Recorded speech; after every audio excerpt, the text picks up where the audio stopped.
Football fans, welcome back. And you just heard from me, and you're going to hear from me again. As like I said, we are going to do a Gridiron Virtual League marathon today. And I will start off by saying, which I didn't address in the last video, I would like to apologize because this has been a very, very hectic week. There should have been games on Monday, Wednesday, and Friday. We had to do some creative shifting, due to some difficulties and schedule changes and all of that. But this will be your first time seeing the Arizona Gators, and after they forfeit their first 3 games, they know that they are out of playoff contention. But that's okay. That's completely fine. They're still going to play and hope to make a comeback next season, as Arizona and Columbia are going to go head-to-head right here. And before we even get started with the broadcasting, I want to say, if any of you guys are interested in joining the Discord, are interested in joining this league, please drop a comment. We are looking for new players, specifically new coaches. And if we end up having an oversaturation of coaches, we will start looking for new owners. Now, you guys might be wondering what the role of a coach is, and what the role of an owner is, and all of that stuff. Now, if you are a coach, you'll be doing what you see is going on right now. You'll be playing in 2-player matches. You'll be playing once a week, and that's just the bare bones of it. There's a lot more that goes into it. Really depending on your schedule, but you'll be playing games once a week against opponents. Now, if you're an owner, you'll be able to handle all of the front office stuff. You'll handle your team's brand. You'll handle trades. You'll handle free agency. You'll handle all of that if that's more your speed, just watching your team do what they do. And you will also end up having to talk to your coach about, where you see the game plan going, what you see, going on. And also, if you're an owner, you have the ability to fire your head coach. Very interesting stuff. So, with all of that being said, if you want more information, if you are willing to join, please say something. And I know I actually just said, if there's an oversaturation of coaches. No, if you want to come on and be an owner, please let me know.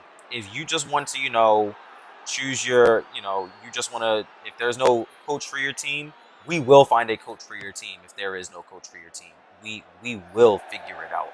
So please just bear with us. Allow us to make some accommodations for the next season. But you will be entered into the season if you do say something. But we're going to get into the game now, because I spent the first few minutes of this broadcast talking, the first 3.5 minutes of this broadcast talking, and Arizona is up 3-0. So Columbia is coming off of a win against the best team in the league, arguably. Best team in the league, arguably. We have never seen Arizona before. I haven't even seen Arizona before. So I don't even know what they're going to do. But Dexter McCormick is hoping to perform a little better. We are hoping to see a little bit of fun stuff from my man out of the pistol formation, Bernard Yelverton. And we are looking to see what Arizona can do. Because this Columbia team has never seen them. The Arizona coach has never seen them. I haven't seen them. The other coaches haven't seen them. No one knows what this team is capable of. No one knows what this team is going to do. So let's all get excited about this game right here. And I will be with you for the next 25 plus minutes. So let's just have some fun during this game. And after this, you will have a gripping conclusion. I am sure this game is going to be great. This next game in Detroit versus, and Yelverton is brought down by Demby. And I'm sure that the next game is going to be a great conclusion. to week 4, as Colombia is going to punt this ball, and Colombia is already back to their old ways, and that is a horrible punt, as Demby is going to bring that back to the 50-yard line, and Arizona is going to have to figure out what they are going to do. Now, let's talk about Colombia. Colombia played in that last game pretty good. I'm not going to lie to you. They played pretty good. They won a very close game, and Colombia is going to get that interception right there. They won a close game. They played pretty good, but nothing beats stats. So let's talk about them. Injury report right off the bat. We have Forrest Diaz, number 81, wide receiver, out until week 6. And if we look at, and we're going to talk about the injuries first. We're going to look at Forrest Diaz. Now, Forrest Diaz, even with him being out, he has 2 receptions, 65 yards, and that's through 2 games, 3 games, maybe, it's 2 games, 3 games, something like that. Now, Forrest Diaz is out until week 6. Not really a big factor, but he's something. Now, we have the D tackle, Peter Austin, out until week 9.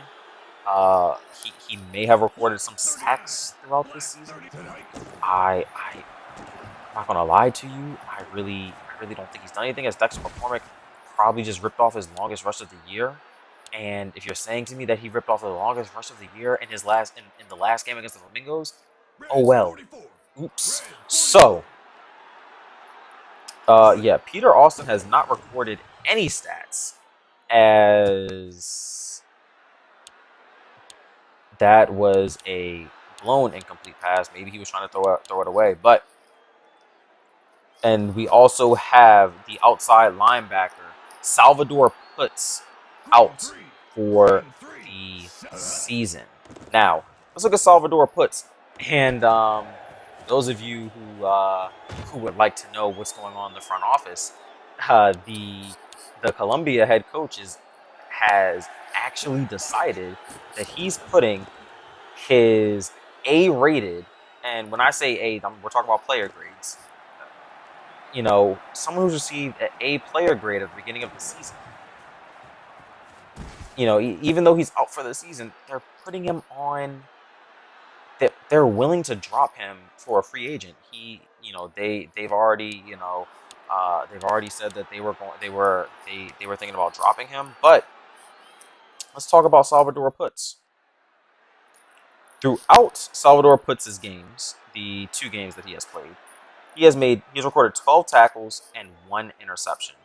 Now, those 12 tackles and 1 interception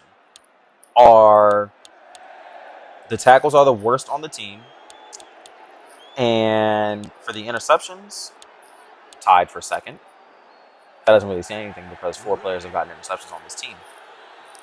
So I'm sorry, those are not interceptions; those are sacks. He has 1 sack and 12 tackles.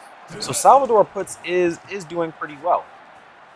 As Dexter McCormick is going to run that in for a touchdown. Salvador Putz is one of those guys that stops the ball, but he, as an outside linebacker, he's not doing too much.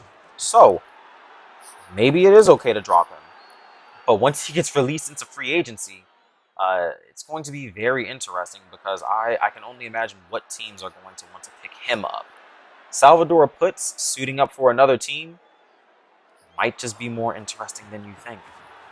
And the acquisition of Salvador Putz might be great for teams like the Bears, or even this Arizona team, who is now down 7-3, and Taco Adams is having some issues throwing into double coverage for whatever reason. Now, let's continue talking though. Let's talk about the good. Let's talk about the good.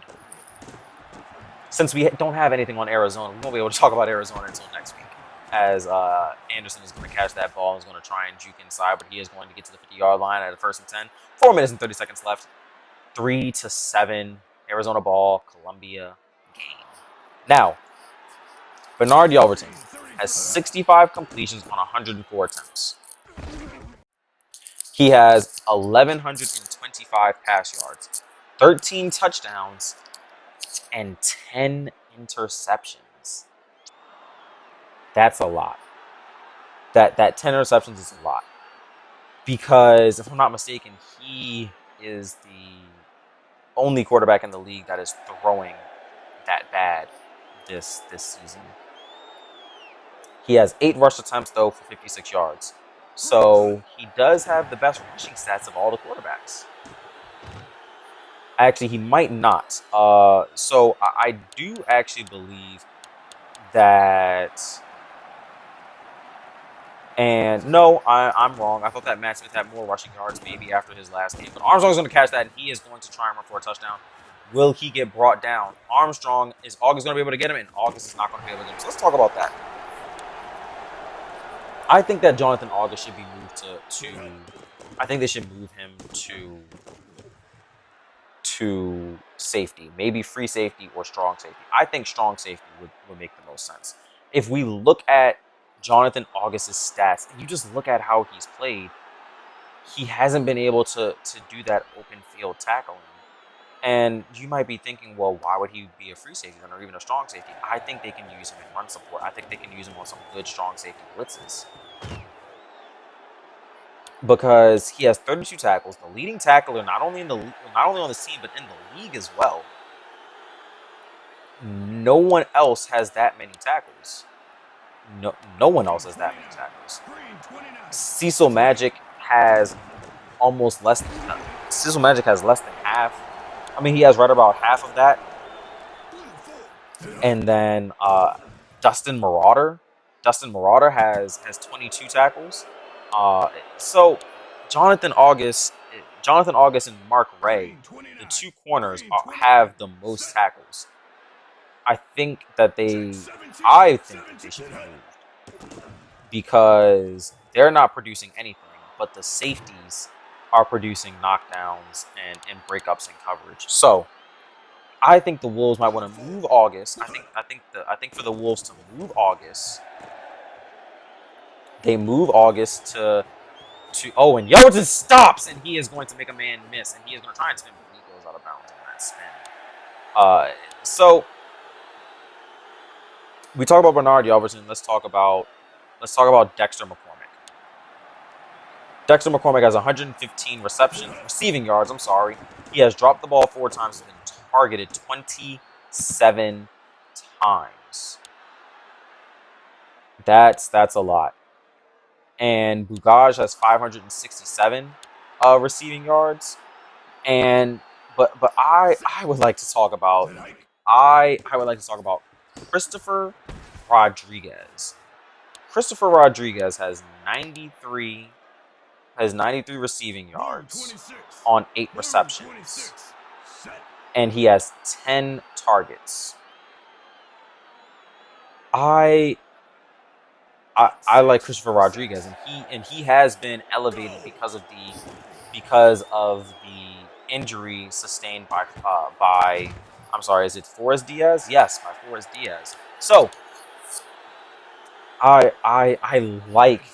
like Rodriguez being in. He is great, but Columbia is going to have to play front office and coach, as they are going to throw it to Dexter McCormick for whatever reason. He is covered by the entirety of the D-line. Now, Columbia's down 7-10. It's only the second quarter though, but I'm expecting Columbia to win. There's no way that Columbia can lose this game. If Columbia loses this game, they will fall to 1-3, and then the 0%ers will have a chance to say that they are not the worst team in the league right now. But the 0%ers are not playing too hot. And again, stay tuned, because the 0%ers will be playing again next. Bernard Yelverson is going to roll out to his right side. He is going to pass the line of scrimmage, and he is going to keep on running. He make a man miss. He made Dial miss, but he does run out of bounds. So I do apologize for all of the talking that was not about this game over pretty much the majority of the first half. And the last thing that I will say again is join our Discord. If you can't find the link to the Discord, please do not hesitate to ask us what our Discord is. Please, join the league if you want to get on some of this action. But let's get into this game, which I said I already was going to get into. Out of the single back formation, Bernardo is just going to drop back, and Bernardo is going to roll to his right. He is going to keep on going. Will he get a block? He does land a block, and Yelverton has the first down. He's going to get brought down by Dial. Minute and 15, minute and 13, 12, 11, 10, 9, 8. Out of the pistol formation and a shifting line from Arizona. Arizona utilizing that line shift too. Playing, in my opinion, pretty well. But my prediction for Arizona, after even though they forfeit the past 3 games, I think that they might be able to finish 5-5. I think I'll give them that. I think I give them 2 losses and go on a 5-2 record for all the games that they did play. That's what I think will happen based on how they've been playing this far against this Columbia Wolves team. And Columbia Wolves have a lot to prove in this game. As Dexter McCormick is going to stop, but that stop proved hurtful because nothing happened. As Columbia is going to come up with another play out of the pistol formation again, and it has been very hard to really key in on. Oh, and that's a linebacker blitz right down the middle as the gaps will open right up. And Columbia is going to kick this ball. No wind and for those of you who did watch their game last week, they did have some issues kicking with the wind, and so did Dallas. Both teams had some miscues on the kicks, but I think that both teams in this game are going to be just fine with the 0 mile-an-hour wind in this Arizona Gator Stadium at night, as Al Hasib is going to... Oh, he's going to return it. And Al Hasib, will he be able to beat Cecil Magic? And he's not going to be able to beat Cecil Magic, as he is going to return that ball to the 48-yard line. Arizona coming alive. And I honestly, I find this game interesting. And Arizona's going to kick it. Arizona is going to kick it. I believe from the 48-yard line, this is going to be a 65-yarder. Oh, they're gonna run another play. Oh, and they're not gonna be able to get it. So, what are they gonna do? Are 1 second left in the second quarter? What is Arizona gonna do? Will they send that kicker out there? And they will. Lined up from the 45, and that ball going how long? And he gets it, the 65-yarder. Oh, the 65-yarder. He's got it. 13-10. And Arizona with a lot of confidence right about now, in my opinion, is they're going to boot that ball clear out of the end zone. And Bugaj is going to catch it, but it doesn't matter because he's not going to be able to return it. Top of the third. Columbia is still in this game. They're not playing as good right now as they did in their last game. But it seems like Columbia is one of those teams that just comes alive after the first half. So they might be able to kick it into second gear right about now. As Bernard Yelverton is going to throw that ball, and it is not going to be able to get hauled in. And it's now 3rd and 9. What are they going to be able to do? They're going to throw their favorite play, the Hail Mary. And Yelverton is going to throw that ball up, and it is going to be caught by Leonard Griffith. And that secondary was not able at all to keep up with those 3 receivers. And this is what Columbia does. They are a spread team. They don't know it yet, but they are a spread team. They are a team that likes to chuck that ball all the way down the field and beat those defenders in coverage. But it's not just what you're good at. It's also who you're playing. As Griffith is going to receive both end zone balls. Now,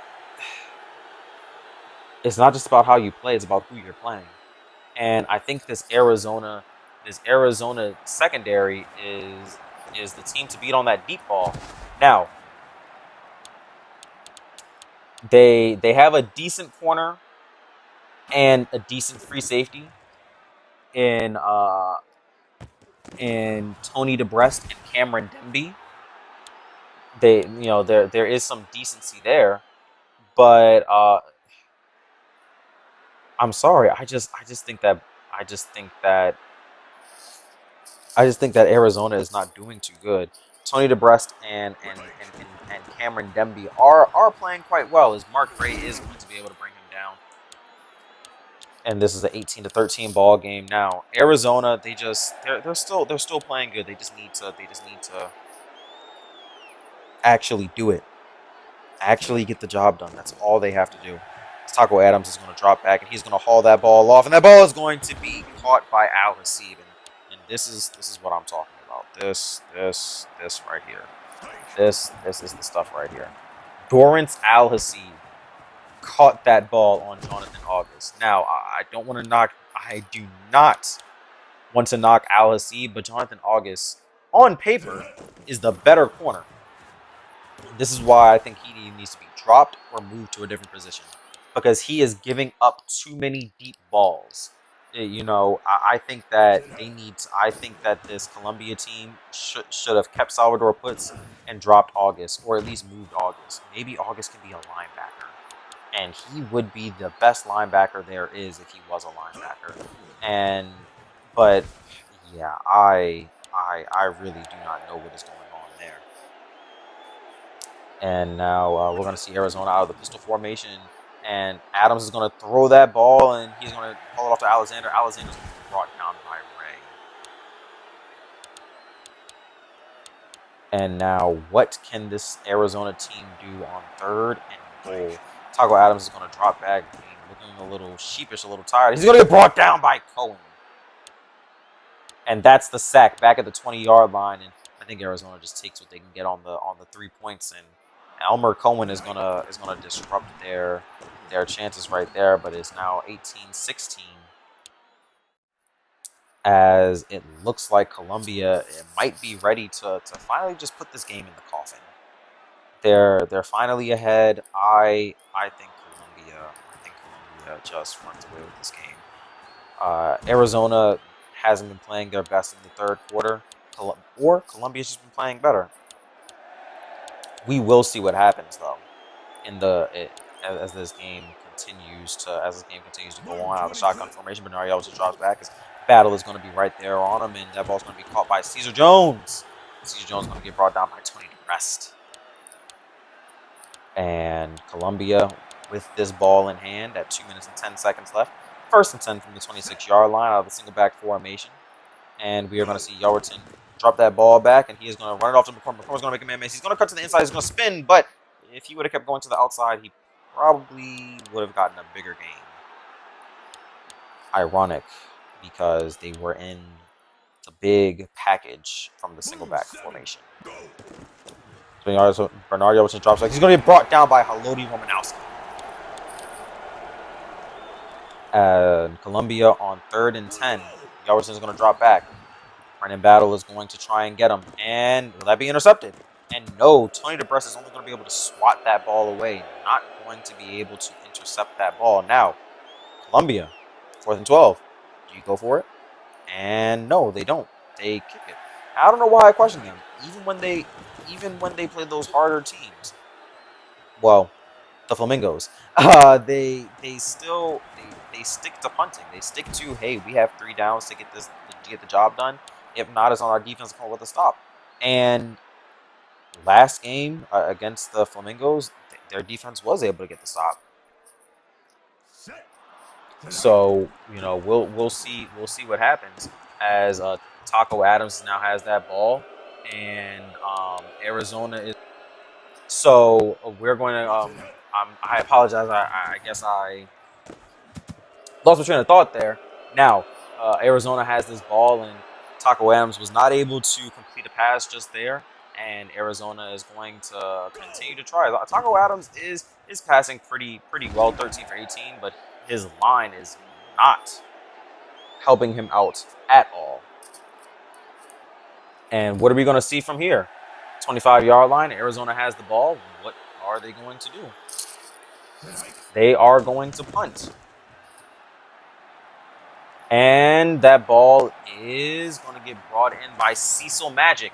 Cecil Magic is going to run that ball, and Allen is going to miss. Well, Magic is not going to be able to make anyone else miss. As we're going to see Columbia with this ball as time is going to be set to expire in this third quarter. With 46 seconds left out of the pistol formation, let's see what they can do. Yelverton drops back. He's going to launch that ball all the way down the field. And who is that? Oh, and he's not going to be able to bring it in. So it doesn't matter who it is. Oh, well. 2nd and 10. 34-yard line. Bernard Yelverton 10 for 20 and 1 touchdown. Yelverton rolling out to his right. He has a man in Caesar Jones. Caesar Jones is going to make a man miss. He's going to make another man miss on a spin move. Oh, and Caesar Jones is going to get brought down at the 36-yard line, 1st and 10.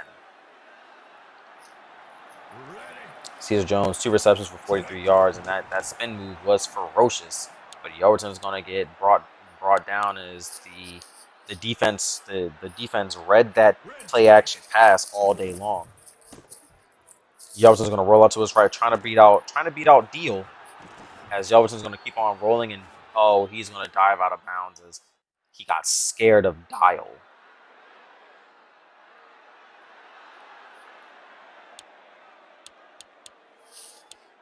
Now Columbia up 18-16 at the top of the 4th quarter. Bernard Yelverton 6 carries for 66 yards. And Bernard Yelverton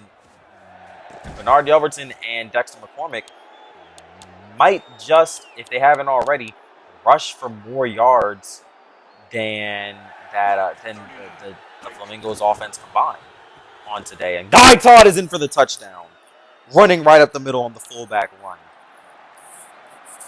Now, even talking about Dallas, this was their game that you just saw a few minutes ago. If you watched it, if you didn't watch it or just tuning in, maybe you should go check that Dallas game out when you do get a chance. And I will be making sure that all of these videos are very easy to find for you all. Now, Dallas had a combined total of 100 rushing yards as Tyrone Smith ended the game with 85 rush yards, and Darren Roberts ended the game with 15 rush yards. And they did not do too well. But Columbia might be able to rush for more than that today, which will be crazy. But hey, this is the Gridiron Virtual League, and I know you guys might hear this when watching other leagues, but anything can happen. I mean anything. I mean everything is up to. Everything just comes down to what decisions these coaches make on the field. What plays happen, what plays don't happen. And maybe if they didn't call a blitz on one play and called a coverage instead, maybe certain things would happen. But it doesn't matter because everything happens for a reason. And we're going to now see a pitch to Alexander, and can he do anything? Alexander's not going to be able to do anything, and Alexander is just stopped right there as 2 defenders for the Wolves are going to be right there to bring him down. And this Wolves team is making a clear campaign to be a 2-2 team right about now. Now, if Columbia wins this game, they'll be 2-2. Arizona will be 0-4. And then we have the Dragons, and well, we don't have to worry about the Dragons, but the Flamingos, as we already saw. Oh, and that ball is intercepted by Mark Ray, and Mark Ray is going to get brought down by Amaher. Now, the Flamingos are 2-2. The Dragons and 0%ers still have to play. A Dragons win will make them 3-1, I believe, which means that they are the first place team. And the Flamingos will be 2-2, tied 1-1 with Columbia. Now, being tied 1-1 with Colombia, they hold the tiebreaker because they've scored the most points. That ball is going to get thrown away. So they hold the tiebreaker because they've scored the most points. The Flamingos, that is. So the standings would go if the Dragons win. Dragons, Flamingos, Wolves, 0%ers. And those will be the playoffs. The playoff games would be as follows if the playoffs were to have started today. The Dragons will play the 0%ers in round 1, and also in round 1, the Wolves will play the Flamingos. Oh, and Yelverton has a line of blockers, but he is going to get brought down.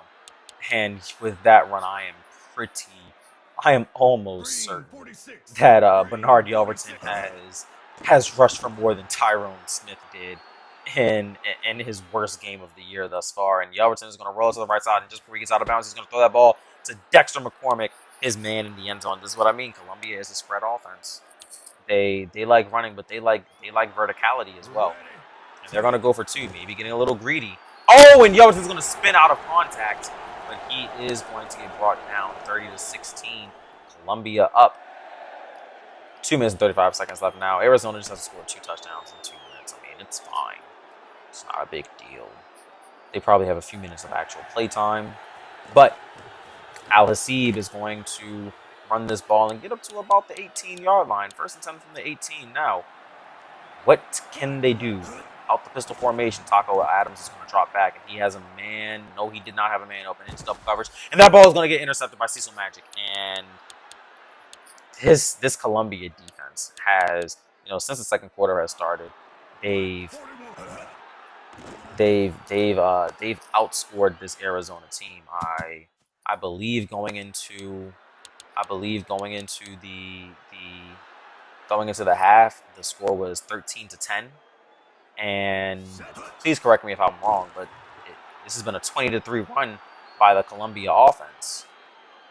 And Yelverton is going to escape from contact from Beeman, escape contact from Battle, and he is going to find a man deep in his end zone, and that ball is going to be caught by Bugaj. Columbia has scored yet another touchdown. What are they going to do? What are they going to do? They are going to be humble.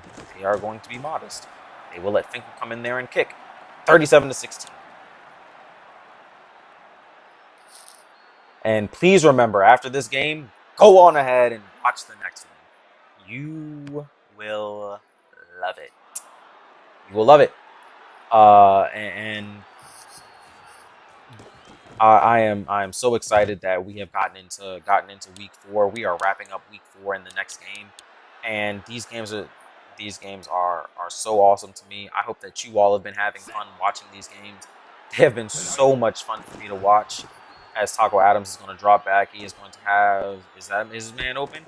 Yes, his man is open. And Al-Hassib is going to catch that ball on August. Literally everyone on the Wolves secondary, everyone on the Wolves defense has been working. And I just think that August just hasn't been. And that it's sad, but Al-Hassib just caught a touchdown pass in double coverage on August. It's pitiful. 37-23. And again, if I'm the Wolves head coach watching this, listen, please. Change August's position or release him. Do something. He is not doing anything for your team. If anything, he is bringing your team's value down. That's just how it is. I honestly think that it would be best for Columbia to get a trade out of August. Plenty of teams are going to need someone like August. August might fit into another team's schemes because every team does not have the same scheme on defense. August might fit into another team's schemes. He definitely might fit in as a nickelback or something, maybe. But he's as a starting corner. He's playing more like a linebacker. Can't cover, but he can tackle someone like crazy. Now Columbia, playing funny, is going to run their Hail Mary. And as you see, Bernard Yelverton on 8 carries, 98 yards. He's just been great in this game. And he's going to drop that. Oh, and that's going to be intercepted by DeBrest. Tony DeBrest with an interception. And I honestly thought that Bernard Yarbrough was going to get out of this game unscathed, but nope, that isn't what happened. And Myers is going to bring down Taco Adams. Arizona 23, Columbia 37. Taco Adams is going to drop back again, and Caldwell is going to be there for him. But what's going to happen? And August is there to make the stop. Minute and 16 seconds left. What are we going to see? Taco Adams is going to drop back. He has a man open in the flat. He is going to go for the deep ball again, and that ball is intercepted. Jonathan August finally gets his first interception. Jonathan August finally gets his first interception. I am very excited for Jonathan August. I still mean everything that I said, though. If anyone watching this, if you think that August might work for your offensive scheme, please go after him. Make a fair trade. Do something. I think Columbia needs a corner, or Columbia doesn't need a corner. Columbia needs something else, but some teams need a corner. And Dexter McCormick they're just going to run this ball now. I think the game plan should just be running the ball. Maybe some quick passes, but running the ball, I think that's it. And looks like, yep, pass right to Dexter McCormick, and he's going to make Amahir miss. I believe that was Amahir. I'm not entirely sure. Name kind of flashed back. Flash pass very fast. As we are going to see a single back formation. Are we going to see a run? 30 seconds left. No. Oh, wait. Okay. Yes, there is a run. And McCormick is going to cut back to the inside. He's going to cut back to the outside, but he is going to get brought down. And that is a face mask by Cameron Demby. They should accept it, 1st and 10 from the 22-yard line, and unless they want to go for the score. As this game wraps up, it looks like we're going to see a 37-23 ball game from this Columbia team. 13 seconds left. I don't think you go for it after this. I think you just count your cards. But it looks like Columbia is going to win this game, and they're going to be 2-2. So now the standings are going to lie in this next game. And if I am the Wolves, I am rooting for a 4-way tie for first place. I'm rooting for it. Because that just means that it's 0-0. That's just what it means. If everyone is 2-2, that really means 0-0. That's all it really means. So, what are they going to do? They're going to run a Hail Mary. And will they be able to get it? Shelverton's going to run out to the right side. Is he going to throw it? Yeah, he's going to throw it, but nope, it's out of bounds. That ball is out of bounds. 37-23. That's the ball game. See you guys in a few minutes for 0%ers versus the Dragons.